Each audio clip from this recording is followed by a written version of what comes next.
Well, good evening. I'm Reverend Kobata, the supervising minister of the Buddhist Temple of Marin. I'm actually the resident minister at the Buddhist Church of San Francisco.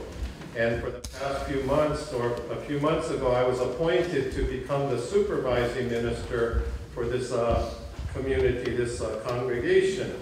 And so I'm still, frankly, in a mode of getting adjusted, getting familiar, and so forth with this congregation. Even though I'm native to San Francisco, I grew up, went to school, and so forth, and then I became ordained in our tradition, and from that point I was assigned. Our headquarters for our mainland organization is based in San Francisco. It's called the Buddhist Churches of America, and we have about 61 or 2 temples spread out mainly on the West Coast, but throughout the continental United States.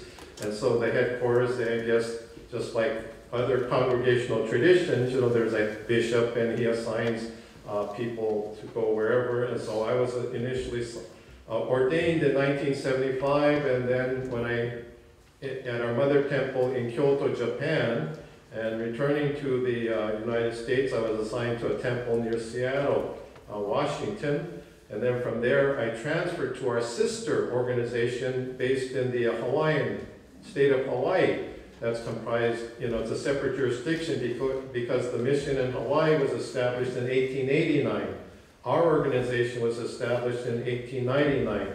So Hawaii is a separate jurisdiction, but in any case, I transferred to Hawaii, and I served various temples in Hawaii for about 24 years. And then 7 years ago, I was invited to come back to the mainland and to serve as the assistant to the bishop. And then 3 years ago, I was assigned to the Buddhist Church of San Francisco.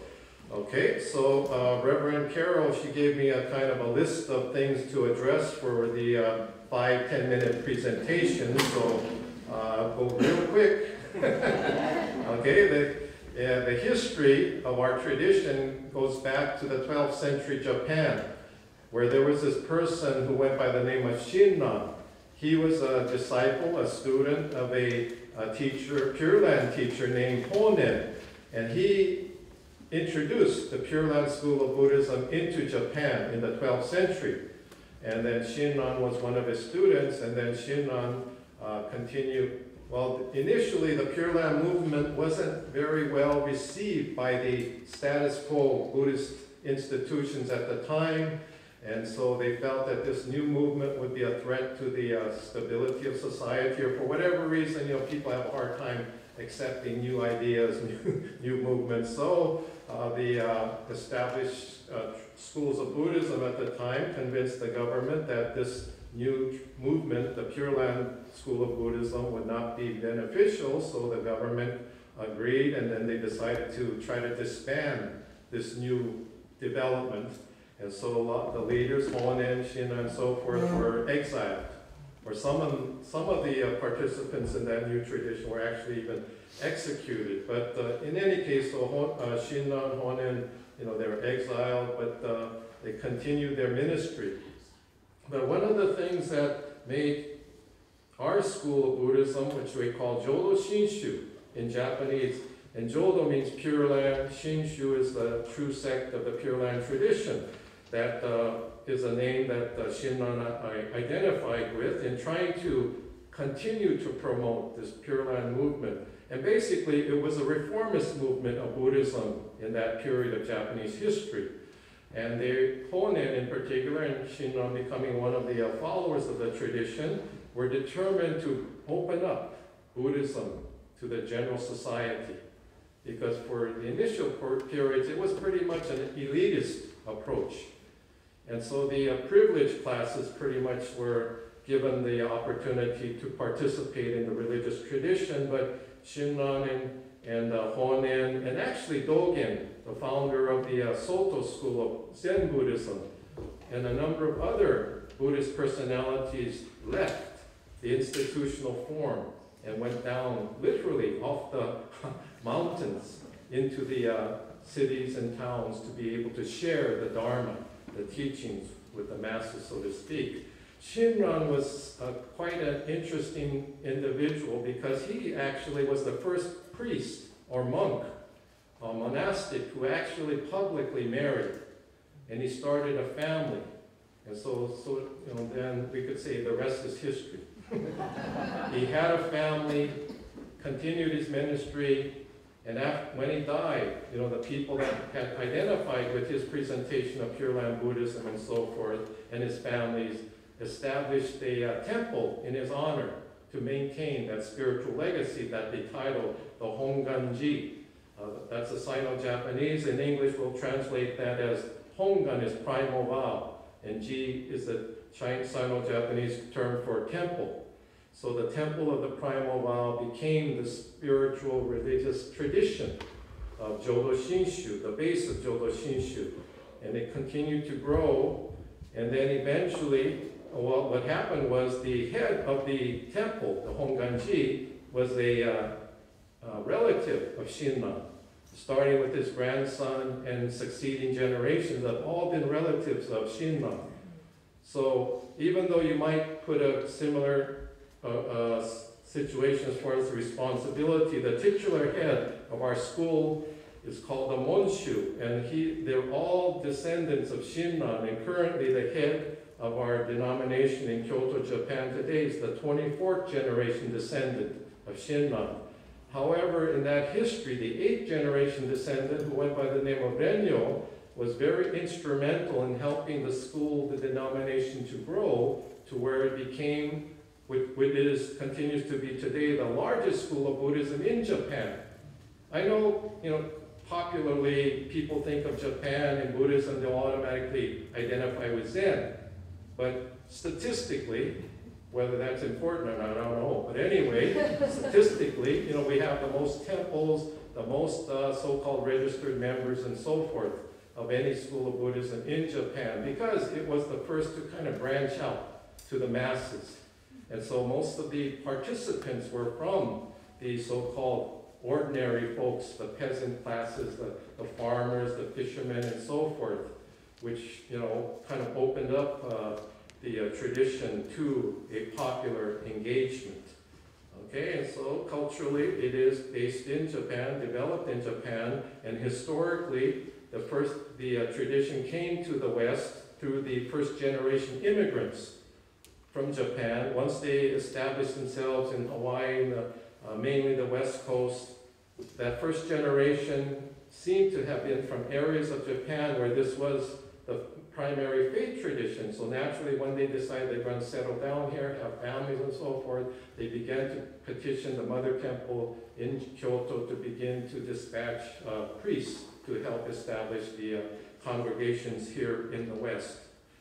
Okay, Shinran, he identifies his own spiritual doctrinal lineage back to India, like all schools of Buddhism.